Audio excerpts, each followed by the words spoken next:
All right, it's time for the VooDoo Chef podcast, where we will discuss all things voodoo from the VooDoo Studios located right here in beautiful Tampa, Florida.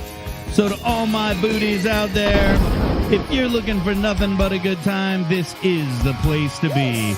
Call your friends, knock on the neighbor's door, and let them know it's time to party like a rock star for the next hour. Join me and my guests and learn to VooDoo like we do as we discuss our faves and the voodoo that we use. I'll put our guests on the spot as we ask for their top 3 and make sure and listen as we discuss some of our favorite war stories from the kitchens we've worked in. Sit back, grab a tall glass of your favorite libation, and enjoy this episode of the VooDoo Chef podcast. What's going on, Voodies? It is a great night tonight. This is one of my favorite times of the year because we recognize high school students. And tonight we got a special guest, High School Recipe Challenge winner, Miss Ariyhka Allbritton. But before we get there, say hello to my main man, Big Eddie C. What's going on? Oh, Eddie, I don't have you. Are you there? Nothing yet? Nothing? Uh-oh, I heard something. Where you at, buddy? Uh-oh. Now. There we go. What's up, my friend? Nothing, man. Just another day in paradise. What's that? I said, how you living, my bud? Much better. That's great news, and we'll leave it at that because tonight's all about high school students. Yeah. Podcast listeners know exactly what we're talking about, and that's great news, man. That's great news. But tonight, like I said, it is about recognizing our high school recipient winners and celebrating all things students. And what a perfect time because, you know, as we start every podcast, we start by sharing upcoming events. And Big Eddie C, we dropped some big news yesterday and today. I don't know if you heard, we sent out some invitations. And I should say, we invited some people to accept the challenge and be part of the movement. All right. And different movement there, Big Eddie C. Okay. We're talking about the movement that is VooDoo Underground. And tonight was the night we get to finally talk about it. I don't want to say with some seriousness because we're always serious, but we announced the lineups. The teams have been invited. They are ready to rock and roll. And, you know, we got the bracket here. I don't know if I'm going to be able to share. I'm being told I can't share. Oh, shit. That's all right. We'll go old school because that's how I do. We'll share the whole screen because I'm not proud. Everybody can see what I'm looking at. And here we go. Here is the bracket for VooDoo Underground. The stage is set, and it's time for them to voodoo like they do. All right. In our first matchups, we will have Tampa Bay Tech going against the Wildcats of Wharton. We will have the Durant Cougars going against our old stomping ground, Big Eddie C, the Chamberlain Chiefs. Any predictions on this madness, my friend? Oh, no. If it's anything like my March Madness bracket, it's busted like a shitty teacup. You know, I'd love to say that I've got some guesses as to who's going to win, but the only thing we can tell you is last year, Strawberry Crest came out on top. Tampa Bay Tech came in second, and it was a close race. That's why you see them at the top of the brackets. Everybody else is random draw and placed random. So you see the first preliminary on the left, on the right. We've got Strawberry Crest going against the... I don't see anything. No, it's gone? It's not up. I don't see anything at all. I see you. Excuse me. Well, I must have got blocked. They must Whoops. not be letting me share my screen. Whoops. I must have missed an update. Hmm. We're going to try this one more time. One more time. Look, it took the entire option away from me. So I guess we're not going to be looking at any of it. It's like the 80s. It's back, Big Eddie C. Never left. All right, so we go here to window. Maybe it's not going to let me do anything. I'm going to do it. All right, what do you got now? Can you see my screen? No. Nothing, huh? Zilch. Yep. Oh, well. You can log on to the VooDoo Chef Facebook page. You can, VooDoo Chef Facebook page, you can see the entire bracket. Tampa Bay Tech will be going against Wharton Wildcats in round 1, as well as Durant will be taking on the Chamberlain Chiefs. And in round 2, the second preliminary round, Strawberry Crest will be going against the Armwood Hawks. And then it looks like Bloomingdale High School is going to be taking on one of the career centers. You like how I'm all up to date on this? Very nice. I can't even read. I always call it Set Edgeman School. So I just refer to it as Set Edgeman. So Bloomingdale will be taking on Set Edgeman and his students, and it's going to be amazing, Big Eddie C. Always a great time. School's going head to head, and for the first time ever, fingers crossed. You see, when you get old, you got to do it manually. Fingers crossed. You're going to be able to check these out live, not live, recorded live. Recorded live. On the VooDoo Chef YouTube channel. And thank you, Patrick Arts. It is Simmons Career Center. It is Simmons Career Center going against Bloomingdale. Hey, I'm going to break code. I'm going to break something. We're going to do it right here on the VooDoo Chef podcast. Let's officially welcome Patrick Arts to as the newest member of the Irwin Culinary faculty. Patrick Arts, we're excited to have you on board. Now we just got to let all the cards fall and make it happen. But we are super stoked, super excited, and can't wait to get you on board and taking that Ybor campus everywhere we know that it needs to be. So congratulations. And now we just, the devil's in the details. So now we got to work that out. Just a great day. Again, VooDoo Underground, you can be part. You will have opportunity to be part of that if you like. And you can always jump in on any of the Facebook pages, check that out, and look for information. Other than that, Big Eddie C, we got a lot of private caterings coming up. And you and me, along with our pals Spider and Patrick, we got a big day this Friday night. We are going to celebrate all the successes and all the hard work we put in and actually take a night off. I am super stoked that we're going to get to go hang out and check out Slash. So if you happen to be in the neighborhood of Ruth Eckerd Hall this weekend, make sure you look for me, Big Eddie C, our man Spider, and Pat Arts, and come by and say hello. Yeah. Awesome. I'm drinking a Big Eddie C drink tonight. Oh, well, I think, according to my mom, drinking beer on Saturday was what helped me get rid of the demon gravel Monday. Well, I'm just happy that you're okay and getting better. It's a constant struggle as we get to be our age. Oh man,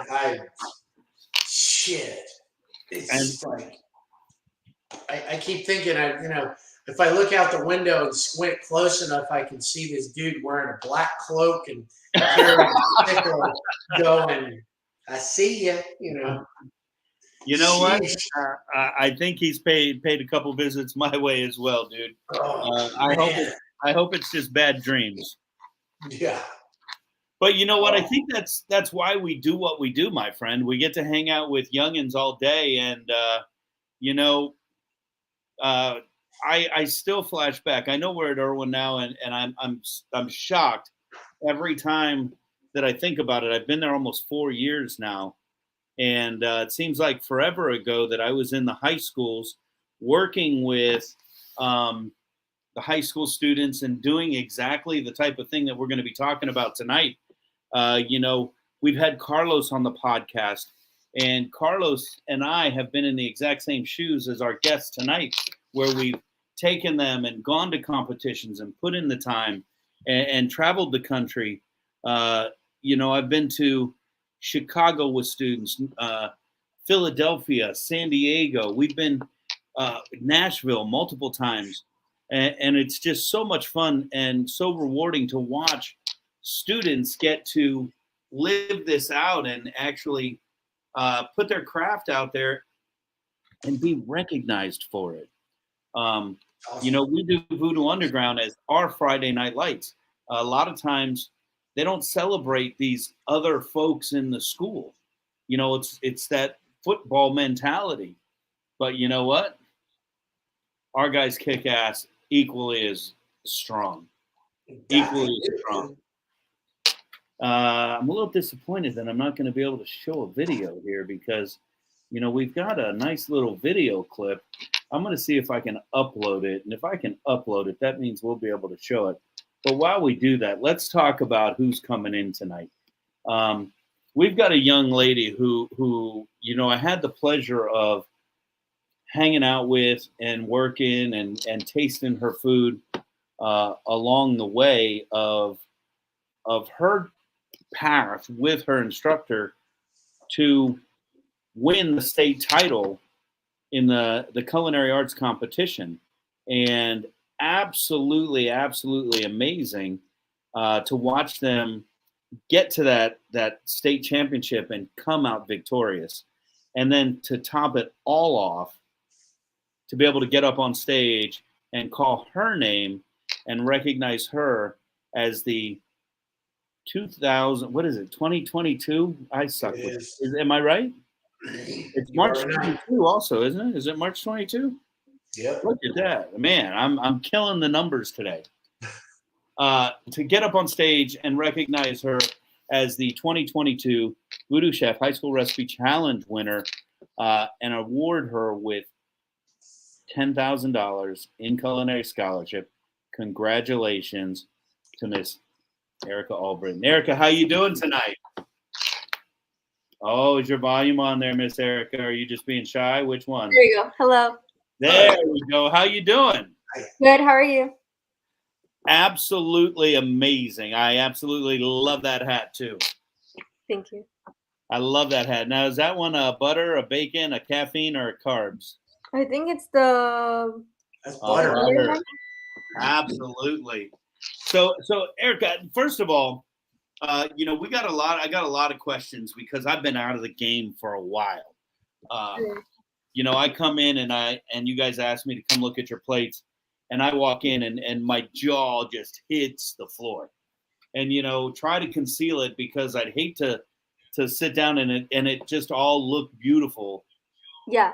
And then taste it and have to go, well, but then I taste your food and I'm like, damn. Yeah.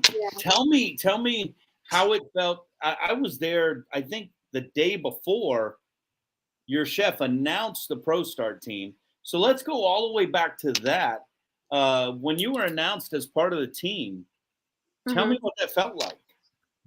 It was exciting, but not really expected, if that makes sense. Kind of shocking news. Okay. Speaking of the fact, I was kind of stressed, and there was a limited of who can be on the team. So it was nerve-wracking, but exciting at the same time. We can only take 5. Is that a true statement? Right. And so to be selected one of the 5, and I remember the day everybody was trying to get Chef to tell him who was going to be on the team. And he's like, you'll see tomorrow. And I got to tell you, I think your chef was still on the fence and still judging you guys and sizing you guys up. And you guys have a large program, and you're right. So to be selected right there, that's just quite an honor in itself. Yes. When you were selected, did you know what role you would play, or was that something that was determined kind of as part of the next steps?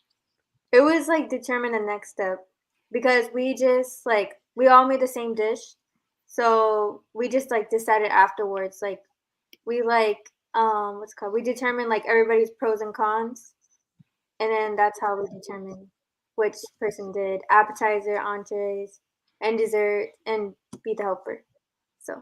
And so ultimately, you ended up with the appetizer. Yeah. Can you tell us a little bit about what that was? It was kind of not the easiest job, but fun. It was. Tell us what it was. What did you actually make? I made the crab cakes, and for the VooDoo recipe contest, I had submitted with the crab cakes with Nola as well. So you kind of did the same recipe for both events, which is smart. Let me tell you that right out of the gate.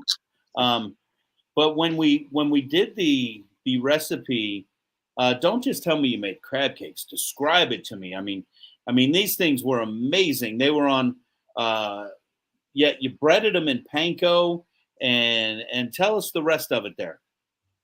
Okay, so first when I start with the crab cakes, Julian and Bruno's the red pepper, celery, and the shallots and jalapenos. And then I sauteed them with red blood orange juice. And then I add salt and pepper. And then I start my mix, which is the crab meat, the Dijon mustard, regular mayo, Old Bay seasoning, the VooDoo Fire house hot sauce, of course. And then, basically I just do that. And then I form them with my hands because I don't have anything to form them with. And then I pan fry them. Then you pan fried them. I got to tell you, when we tasted these things, I walked in and I looked at them, and I'm looking at these things and I'm like, holy moly, this was done by a high school kiddo, right? Oh, yeah. But then we put it, I taste it and I'm like, holy cow, absolutely amazing. Yeah. Absolutely amazing. And I can't tell you the excitement I had watching you guys prepare this, and then tasting it. And what I don't like eating in front of people. Number one, I don't know if it's a restaurant thing or what. I'm used to eating in the back, real quick, just. And so, and you guys are all sitting there just like this. Yeah, because we were like waiting for your answers. Feedback. So I'm going for that first bite, and then I'm like, holy, I can't tell you what I want to say. Holy moly. Because it just like ignited in my mouth. And then I've got Paul going, Paul is Chef Paul. And he's like, let me know if you know what VooDoo's in there. And I'm like, well, that's cool that you're even using VooDoo. And then I'm like, dude, the smoky taste. And he goes, that's the Firehouse. And I was like, yeah, oh man, everything just played so amazingly well. To quote one of my favorite Sum 41 albums, it was definitely all killer, no filler. Cool. All right, so I've watched you practice this thing twice, and both times you were spot on. After you won, I was talking to you. You had some challenges day of, didn't you? Yes. I forgot 2 ingredients in my crab cake, so I was freaking out a lot, but it turned out good actually. So it didn't even. Yeah. Didn't you have a problem in the pan too? Not the pan. Well, when you went to fry them, didn't they break up or something a little bit? Yeah, so I forgot the eggs, which holds them together. So they were like falling apart, but I like needed them towards the end, so they like stayed together. So it kind of worked out in the end. So and then, I think, having you tell me that story that night, that was awesome. Because I'm a firm believer that you can do something a million times right and not really learn anything. But when you had them fall apart and you had to think and process and put them back together, I think that's what puts you a cut above everybody else. And that the ability to pull that off and think through that is just absolutely amazing. But I want to tell you my favorite part of the night. And I'm going to bring in Chef Paul for this. So let's welcome Chef Paul into the group. Hey. Buddy, what's going on? What's up? Look, he wants to have a guitar war. I do. Yeah. I had, up until about 5 minutes ago, I actually had a green iguana shirt on for you too. But it was so old and faded. I'm like, he's not even gonna be able to see what it says anyway. Well, I won't. Well, I'm gonna hold my tongue. I love green iguana, but I like Hula Bay just a tad bit better these days. Fair enough. And we'll end at that. And I'm sitting here admiring. I see a Telecaster and SG, a Les Paul. Is that a what's the one? Which one? The black one? Right over your left shoulder. So the black single cut that looks like a Les Paul? Yeah. That's PRS SE 245. For you guys at home scoring, that's a Paul Reed Smith. That's an expensive ass guitar. And is that an Epiphone Dot? It as is Corey not. Canfield just said? Okay, so in the late 90s, when Fender had their Squiers going, like Fender acquires Guild, right? And they started releasing Guild-shaped bodies. So that is actually a Squier, but it is based on a Guild Starfire. Man, I would love to play that one. Let me tell you, that thing, I don't care if it's a Squier. I mean, even new, when I got that in 1999. And that thing has Seymour Duncan design pickups in it, and it freaking wails, dude. Well, when you finally make it to VooDoo Studios, that's the one you want me to bring? Play music. Well, no, I want you to bring the one you want to play holistically, and that one. Right on. And that one. Yeah, what you can't see is I actually have my Randy Rhoads on the other wall. Mine used to be right there. It's gone. Yeah. It's over there now. It's over there now. Right on. All right, I'm gonna do it there, buddy. I think I might come up. Look, there's the hell yeah. So those are my Gibsons. Oh, see, I knew it. My screen just went because I'm trying to. I can still see you. Trying to have a guitar fight with it. All right, enough about guitars there, Paulie. We're here to talk about Ariyhka and the amazing job she did. I'm really upset that I can't share my screen because I have the announcement on video and we'll post it for you. I have photos. I have everything. We will post everything on the Facebook channel. But my favorite part of the night, which is what I wanted to bring you in the room to hear. And first of all, thank you for being an amazing high school culinary educator. There's not enough of us out there. A handful in the room right now. And just keep doing what you do, my friend. Right on. Thank you. But I want to tell you, so I come into the event, and I'm talking about the award ceremony, the Pro Start Award ceremony, Salute to Excellence, where we actually also award the High School Recipe Challenge. Now, I'm sitting with all of the judges, and I say all of the judges. It's not really all of the judges. Don't be that guy. I'm sitting with the judges, and I'm just talking to them, and I know them from previous years and from doing what we do. And one of the guys tells me he was the appetizer tasting judge this year. And I said, hey, do you remember the crab cakes? And he goes, hold on. And I'm like, man. He picks up his phone. I'm like, oh, maybe it's an emergency. He turns his phone to me. He was so impressed with the crab cakes, he had taken a picture of them. Wow. He couldn't really show me many other photos of food on his phone, but he took a picture of your crab cakes. And I got to tell you, that just made me so excited for you. And so excited I get to get up on stage and go, 10 grand, people. Here we go. How amazing is that? That's got to be like just so rewarding for both of you guys. Paul, what do you got to say about this? I mean, it was the best tasting room I've ever been in. Like when we went back in there after the judges tasted the food, first of all, the plates were all cleaned. And you've been in that room countless times. They don't eat that much because they are eating plate after plate after plate. And when I looked, I was like, holy crap. Like I've never seen empty plates. There's no way did they just maybe just scrape them off in the tray? I don't know. But as soon as the appetizer judges started talking and just praising the dish, I started getting kind of goosebumps and getting chills because I'm like, all right, this is really awesome. And just every course we went through, it was just high praise.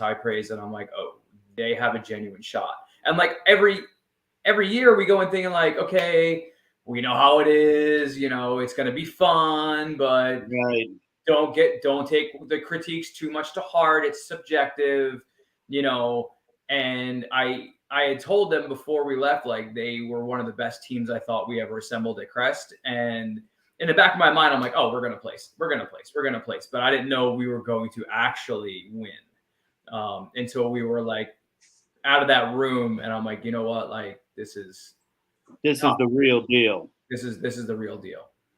It was great. It was really good. And Ariyhka, we're here to celebrate you and the winning of the high school recipe challenge. But we're talking so much about this Pro Start win.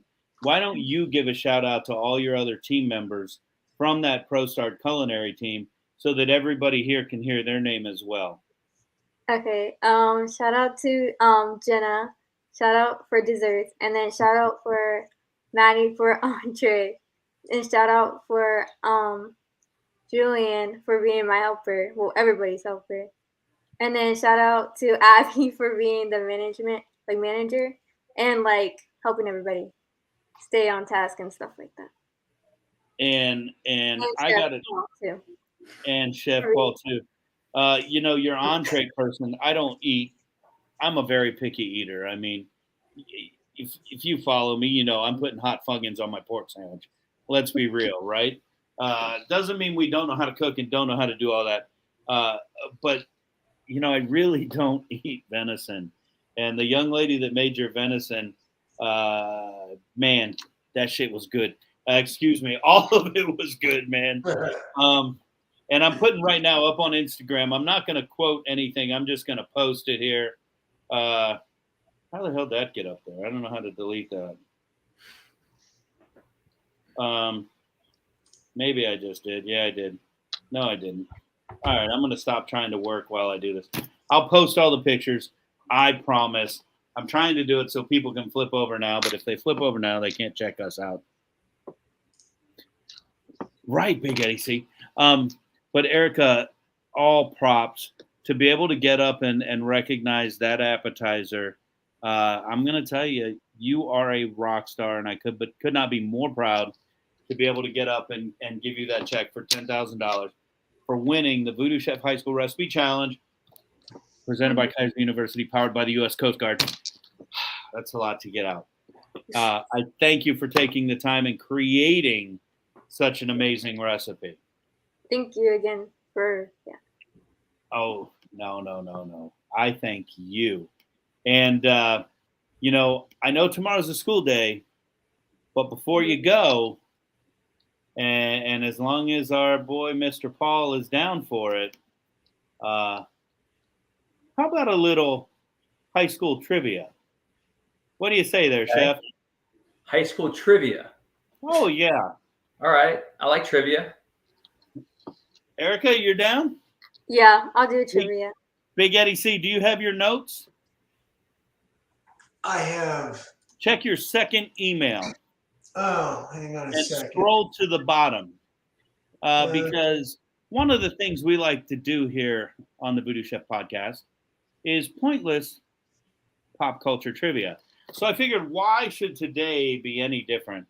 And how fun would it be to play a little pointless pop culture trivia between mentor and mentee, pupil and student, Oh, there we go. And award-winning appetizer maker. Did you find it there, Big Eddie C? I did, yeah. So tonight, courtesy of OdinAnswers.com, we will be playing a little bit of Pointless Pop Culture Trivia. And remember, if you are chosen as the winner of tonight's Pointless Pop Culture Trivia, you will have your name entered into a drawing where you may or may not be selected the winner of a prize to be named at a later date. Is it one of those Gibsons hanging on the wall? Yeah, no. The rules are real simple. I will read the question and I'll explain it in a minute. All you have to do, if you think you know the answer, is shout out your name. Shout out your name. The first person to shout out their name will be called upon to answer the question. Big Eddie C is everything. He is the rule maker. He's the rule breaker. He's the tie decider. He will keep score and let us know who the winner is. Okay. Today, we will be playing high school slang. High school slang. So if you think you know... From my generation or from her generation? From 2022. Okay. So if you think you know the high... Come on, man. We got to... Yeah, no, I got you. Let's go. If you think you know the high school slang, simply call out your name. Okay. I have a sample question. The word is Rona or vid. If you know the answer, you would shout out your name. Can you say the words again? Rona or vid. Paul. Rona is short for coronavirus. And that would be correct. You know the high school slang. Okay. All right, Ariyhka, you understand, right? You got to shout out your name if you know the answer. Okay. I'm counting on you. Okay. All right. The word is yeet. Y-E-E-T. Yeet. Ariyhka. Ariyhka's in. Oh, you go first. You're in. No, it was you. They called you. You're up. You're first. Yeet is like, I don't know how to say it. Like, it's like throwing or like falling, basically. That makes sense. Like smacking someone, like yeet, or like, I don't know how to explain it. Oh, you got to give us a little more than that. Come on. Use it in a sentence. Big Eddie C, you're the judge here. I think she was on the right track. I got it. Basically, like smacking your neck or something. I don't know. Yeah. What part of speech would it be? There's no one answer. I don't know. Adverb, like. Well, we know I already Paul looked up doesn't your know it. grades. You got good grades.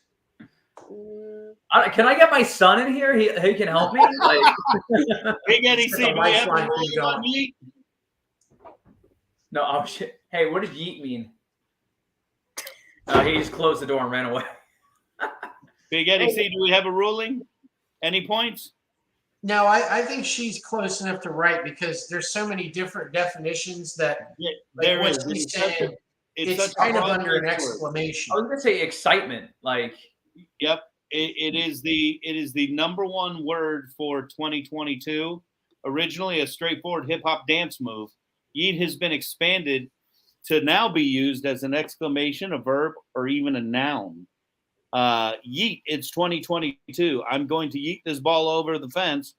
Basically, it can be used for any vigor. Wow. All right, I official score. Ariyhka's winning 1-0. All right. Gotta up my game. Question number 2.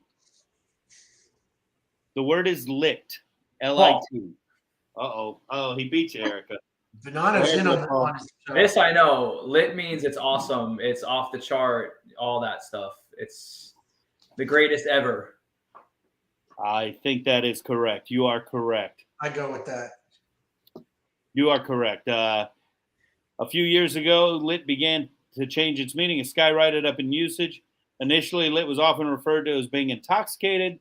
Now it is something that is worthwhile. A phrase, come to the party, it's lit. Ariyhka, are you like, oh my God, I can't believe I'm in the room with these 3 old dudes doing this? No. She hangs out with me all day. She's used to it. All right, here we go. Word number 3. You only need 2 more to win. You only need 2 more to win, Eric. Okay. The word is cap or capping. Ariyhka. Oh, Erica's in. She's in. Cap is like saying like it's not true. Like when someone's like, let's see. When someone says like, oh, those crab cakes are good, and someone's like cap because they haven't like tried them yet. Kind of, you could say. You are all over it. Polly, what would you have answered? It means you get shot. Like, I'm from the 90s, man. When you say cap, it means that somebody's going to get shot. And that's exactly what happens. Cap, as found in the intro to a popular Blueface video, Stop Cappin', a brand new term on our list. A cap is no longer the funny insult roast it was when you went to school, nor is the primary meaning shooting someone, as in capping someone. A cap, as it is used today, is a lie or saying something is false. Conversely, no cap means something like seriously or no BS. Ariyhka is now winning 2-0. We are moving on to question number 4, and there's only 5. So, Ariyhka, if you get this, it's just over. Okay. It's over. Question number 4. The word is bet. B-E-T. Oh. Ariyhka. No. Big Eddie C. Who's in first? Paul came in under the wire. Oh, Paul's in first. All right, so bet means like, all right, let's see, like, all right, bet. Like, if you say you can do something and I don't believe you, I go, okay, bet. It means like prove it. Big Eddie C. No, What? like me, that's old. That's the old thing. There's a new bet. Oh God. Okay. Yep. Come on, Ariyhka. Let's see if you can step it up here. That's like you'll do it. Like say less, basically, but in a shorter term. Big I would Eddie say- C. I think they're saying the same thing. It ain't lining up with what you got to me. Of course, I can be full of crap too. But No. I think Paul and Ariyhka are both saying the same thing. yeah. So according to Odin Answers, the official guide to 2022 high school slang, bet in 2017-18, that term, just as cap has a new purpose, so does bet. Often slang terms can reverse terms and original meaning of the word. As the term gained a new meaning, so did its popularity, indicating agreement. Want to go to the movies? Bet. Yes, I do. So there we go. Let's move on to the last word. Here we go. Ariyhka, all you have to do is get it right, or Paul get it wrong, Chef get it wrong, and you are the Pointless Pop Culture Trivia winner, which means you will have your name entered into a drawing where you may be selected the winner of a prize to be named at a later date. The word is dope. Ariyhka. It means like cool, basically. Like someone could say that's dope. Like your shirt's so dope. Paul, I cannot believe that you did not come in. The word has not changed. All the time, but I'm like, no, it's going to be wrong because obviously 2022 has a different meaning of dope. The winner of They tonight's make fun of me all the time for saying dope. Trivia. Miss Erik Allbritton, you're 3 for 3. Now you've won Pro Start in Florida. You're going to nationals. You won the VooDoo Chef High School Recipe Challenge, presented by Kaiser University, powered by the United States Coast Guard, in the amount of $10,000 in scholarship. And now I know this is the biggest win of them all. You have beat Chef Paul Bonanno in VooDoo Chef's Pointless Pop Culture Trivia. Ariyhka, I think all your accomplishments, the last of which, thank you for playing along, are just amazing. And I know you have school tomorrow, and I don't want to you got to like get your brain rest. But so many congratulations for all your accomplishments. You should be super duper proud, and I cannot wait to see what happens with nationals. If you guys win nationals, everybody comes back on the podcast. Yes. Deal. Deal. After we all get tattoos. Here we go. Yeah, I will believe that one when I see that one. But, Ariyhka, keep us up to date, and I will see you very, very shortly.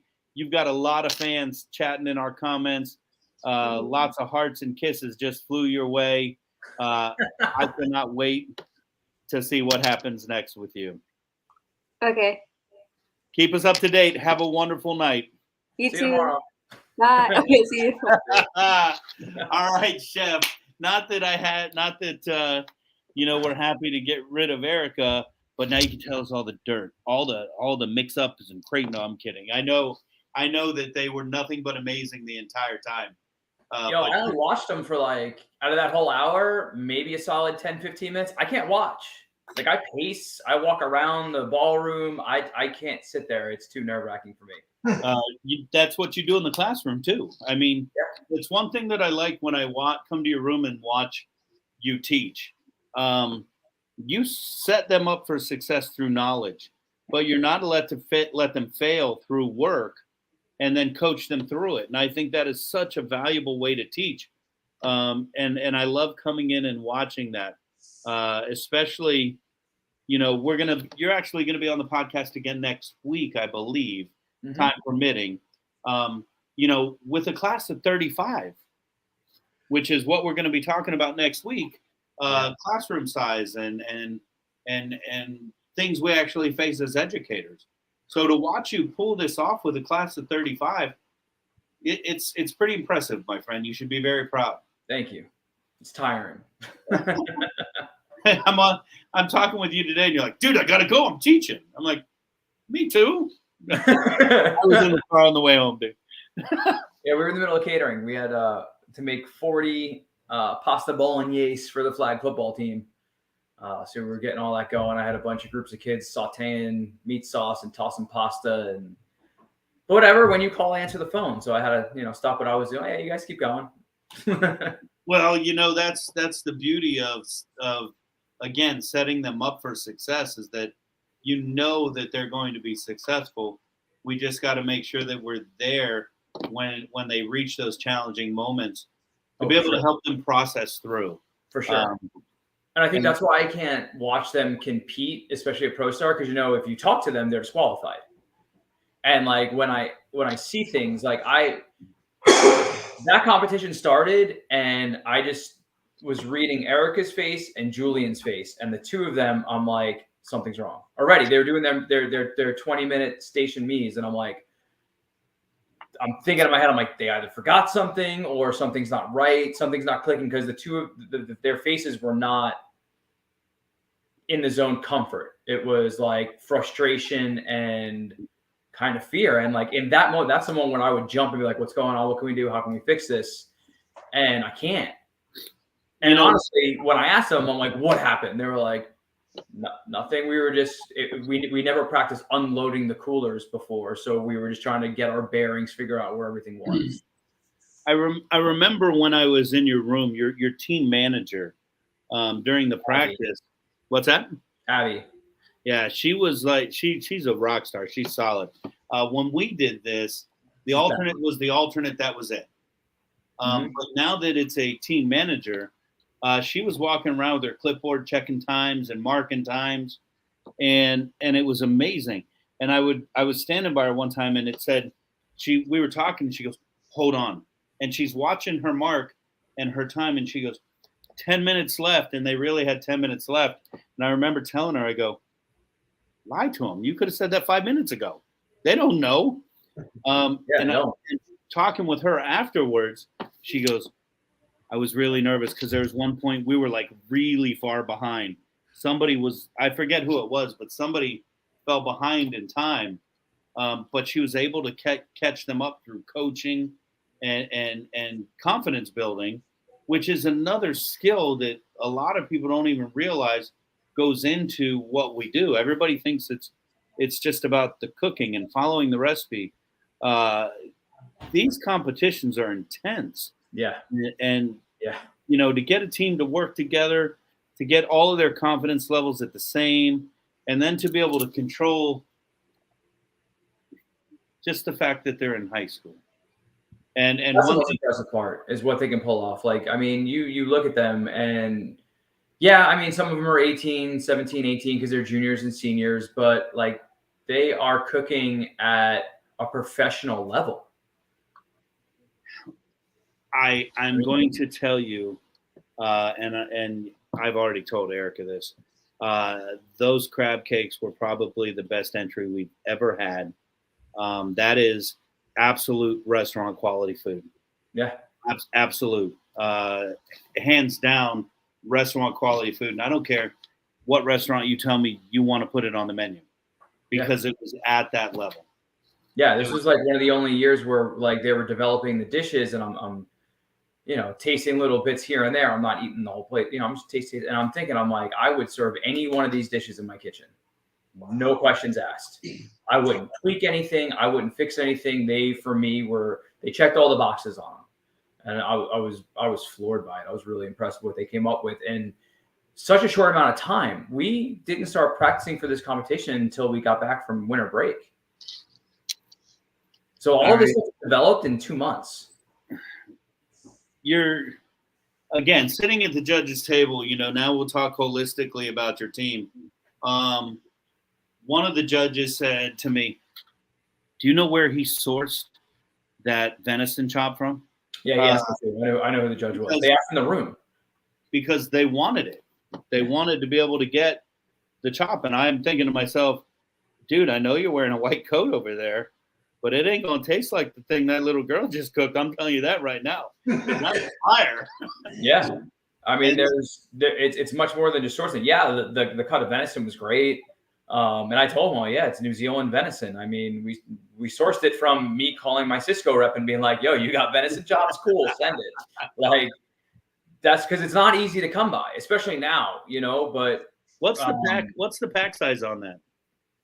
It is, let's see, they come 8 2.5 pound racks, and it's like $23.99 a pound.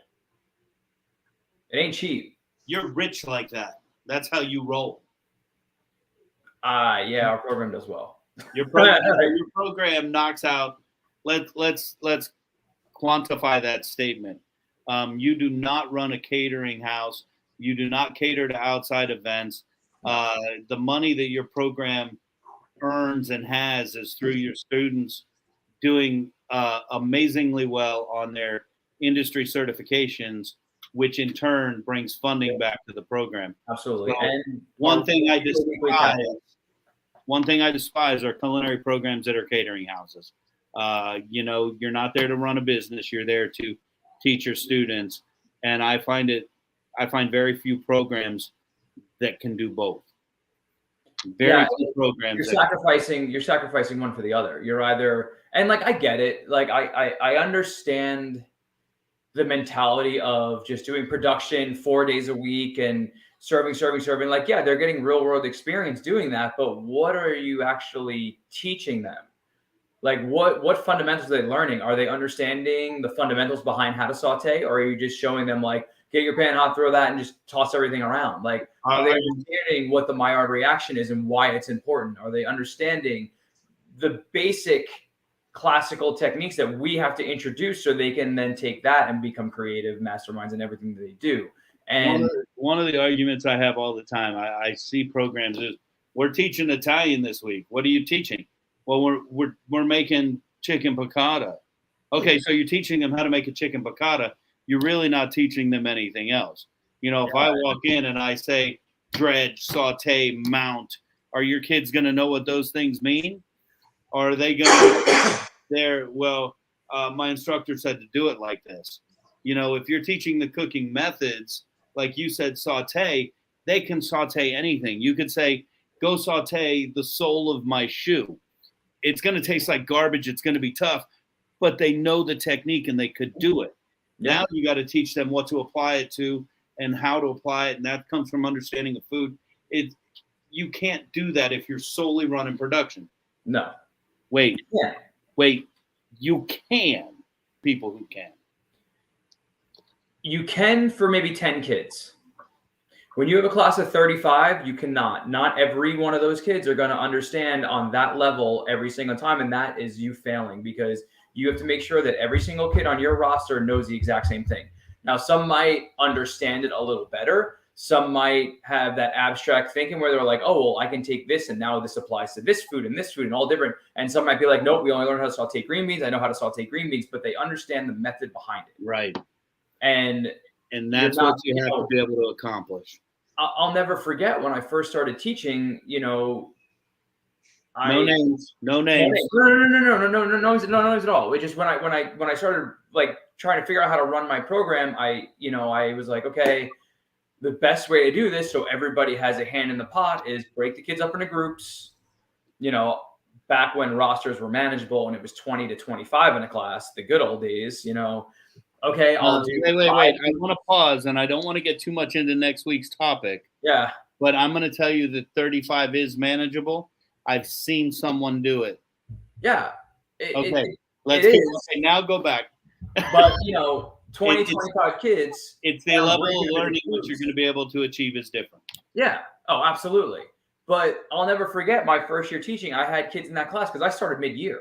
I started teaching in January of like the middle of the school year. And there was like 2 or 3 kids that had come up to me very early on, like within a week or two of them like actually cooking. And they're like, thank you. And I'm like, why? And they're like, oh, well, we were just always told to do dishes. We were the dish crew.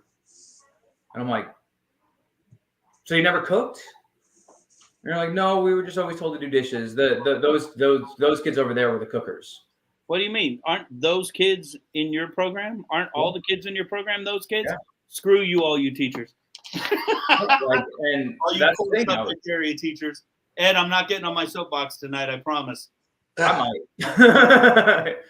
No, but and that's the thing is, and we're not delusional. I was delusional when I took the job because I was sold something that wasn't necessarily true. Like I was sold it as, oh yeah, they're all young culinarians and they all want to go into industry and this and this and this. And no. Like maybe 10, 15% of my roster were actually people that wanted to be chefs. Everybody else was like, I just want to eat every day, or no, guidance just threw me in here. Like, I don't know. And those are the kids you have to win. And you're not going to win them by being like, oh, well, you didn't want this class, so go do dishes. Why these kids who want to cook? Like, that's stupid. And the beauty of it is they, at Chamberlain, we had an application process. Mm-hmm. All right. Everybody wants to talk about the fact that we had an application process. We did. It's part of the academy model to have an application. But what people didn't understand is we only asked one real question on that application. We asked name, birth date. We asked your English courses. We asked all those things. But there was only one question that mattered. It was, why do you want to be in this program? If the answer had anything to do with cooking, they were accepted. It didn't matter what it said. I want to learn to cook for home. I want to go into the restaurant industry. I like to cook. If they said I like to eat, that's a different story. We did not take them. But it did not matter what they answered, as long as they answered, I want to be in the program because I want to, something having to do with cook. They were accepted. So we did not get to cherry pick our students in our academy. But the beauty is every single one of those students had takeaways. And teaching culinary, we teach math, we teach science, we teach history, we teach it all. Reading and writing. And there was a meeting in my classroom one year, with the principal and a whole bunch of downtown muckety mucks. And the question was posed to the principal, do you know who has the highest reading games in your school? And the grouping was culinary, because we had a reading club in culinary class. We read a book with the students every year. Yes, we read Anthony Bourdain. Kitchen Confidential is amazing. Yes, but we read. We actually read and had assignments. It expanded into having a book in all 4 years of the academy. The first 3 years were laid out for them. And then the fourth year, they got to pick whatever they wanted. But it's important. I mean, why you do that? You're just cooks. We read recipes every day. We read P&L reports. There's so much data that we analyze that people don't realize. And yes, we teach all of that. Yeah. All of Reading that. comprehension is huge. If you don't Every day. read, you're not going to be able to write or cook a recipe. Wait. You don't just read words on paper. You read for comprehension. You have to comprehend. Oh. Well, at least in culinary 1 and 2, you have to comprehend. By culinary 3 and 4, my program, I don't give them recipes really. They just go. Because you've done it all. You've built them up to that level, and that's what's amazing, Paul. That's what's amazing. Big Eddie C. I'm going to ask you a question. You're going to have to start doing math in your head here in a minute. Okay. Paul, when I was my last year, I had 120 students on my roster. How many do you have this year? 203. 203. So I had 120. You have 203. That's 80 more. And I've been out of the classroom for 4 years. So next week on the podcast, for everybody listening, we'd love you to come back, tune in. We're going to be talking about the high school culinary classroom, things that we do, and we're going to touch on class size. And we're going to touch on the challenges that teachers face. It is going to be not a bitch session, just a conversation. So, if you want to get in and type all kind of nonsense in the chat bar, we're going to exit you out of that. If you want to join in a conversation, please come back. Paul is now up to 200 and whatever he said. So it went from 120, which was 20 kids per class, to Paul's, it's probably flirting around 28 to 30 per class. My biggest class is 35. My smallest is 28. And the state now is wanting to build us all up to 35 across the board. Mm-hmm. And they want everybody to be the same, which is another challenge, which that's just not reality. It's not real world. It's not real life. Big Eddie C, everybody get ready for this. Get ready. How many on your current roster, Ed? I mean, like kids all across the. Yep. I've got about 225. That's it? Throughout 5 schools, yeah. I thought at one point you were up around 300-400. As we get closer to the end of the year? No, there was a few years back. I had 700 and some. But, my boss would point me out, and I would have to say, like, let's not try to lionize me. Half those kids ain't working. I didn't want anybody thinking, oh my God, he's so overworked. I mean, I just felt like being honest and saying, I felt like the dude on Princess Bride. You keep saying this, but I don't think it means what you think it means. So, now there's more of us across the 20-some high schools and then the 2 Epic centers. And, some people got more than others. I mean, the math teacher at Lato's got more kids than I have across all 5 of my schools for English and science and social studies, depending on where I'm at. So, there's a proportionality. I don't get as hands-on as I would in a normal classroom. It's more with credit recovery. It's kind of observe, report, maintain, encourage, and all those things. So. Well, we're getting ready to add some new students into the program at Irwin, and you're going to have a couple new students drop onto your roster from us. It's going to be super cool, and I can't wait. Not only do you get to be my PIC here, my PIC hanging out. By the way, we might have we might have a bourbon event coming up, Big Eddie C.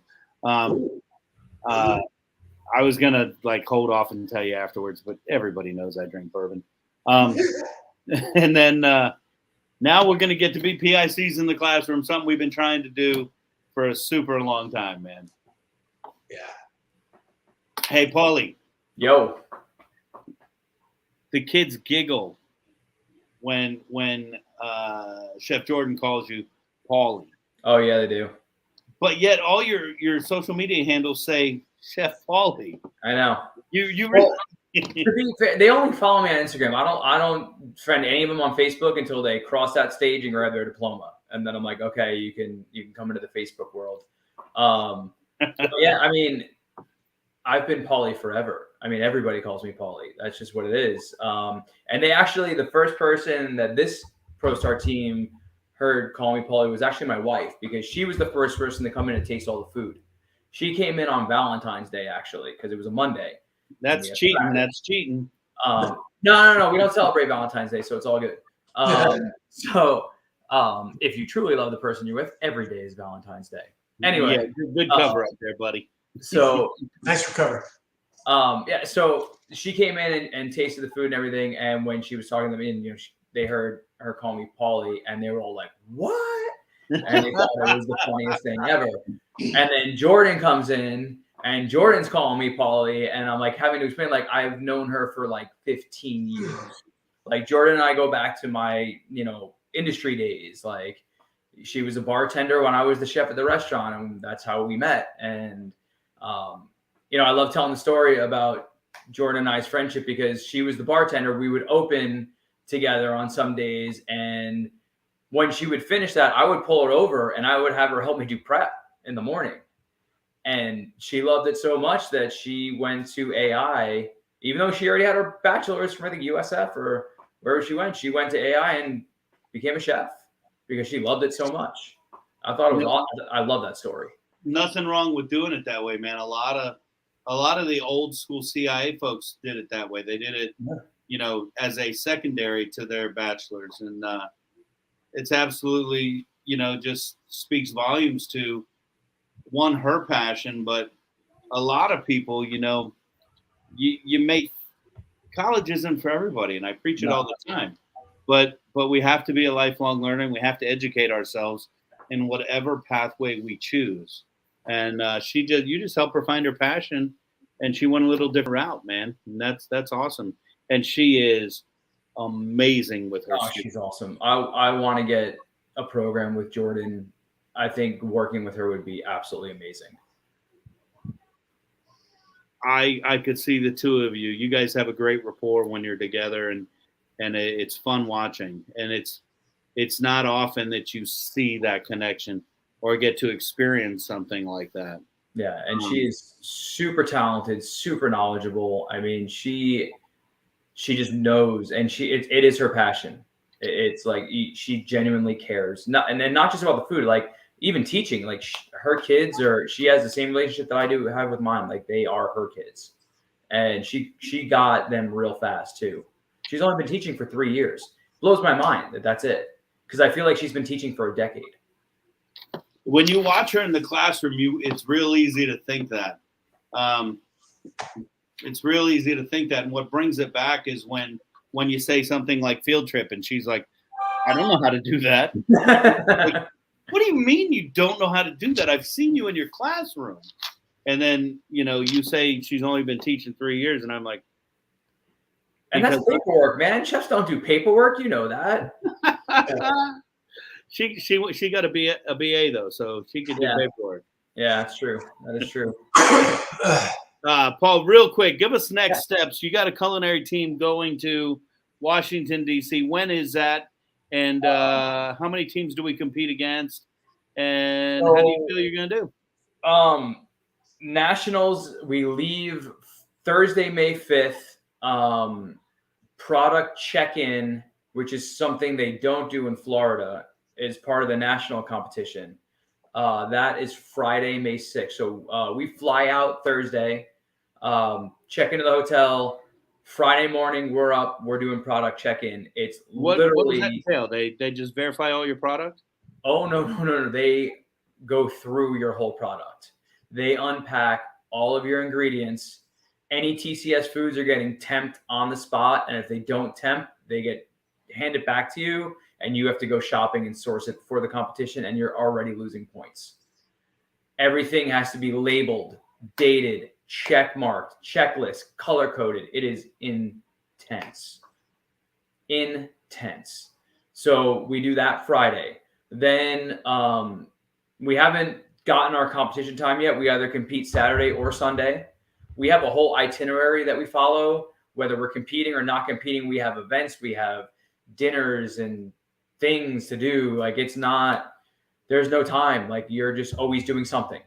And then Sunday night is the awards banquet, and we fly back Monday. That's awesome, man. It's awesome. It's so much so. Like, we sat yesterday and just went line by line through everything and trying to find out. Like, we looked at our score sheets and dissected them. Like, where can we get more points? You know, because basically at states it's out of 95 points. At nationals it's out of 100 because 5 points for product check-in. So what was your score at state? Do you know? 84. Nice. 84-35, I believe was our score. Nice. So we have to make up about 10 points to place. You got this, man. Yeah, we know. Let me rephrase that. They got this, man. Like, I just sit there and watch. I have the easy job. I get to fly on a plane. I get to walk around. Just look at Abby and go, hey, fix it. Oh, she's already on it. That was the one thing, like, looking through our judges. I mean, obviously the food scored off the charts. The food was near perfect by every judge. So we're like, okay, we're good there. It's the floor points. But every single one of those floor judges said, great communication, outstanding communication, great management. Like, they loved Abby because Abby is a badass and Abby knows what she's doing. Your entire team is badass. Oh, yeah. Oh, for sure. For sure. Hands down. All right, but let's be real. What put you over the top was that stabilizer I let you borrow. Not for nothing. I was going to ask you because Julian asked me today. He's like, yo, we can bring this, right? I was like, I don't know. I got to get the blessing first to see if we can bring it to DC. All right.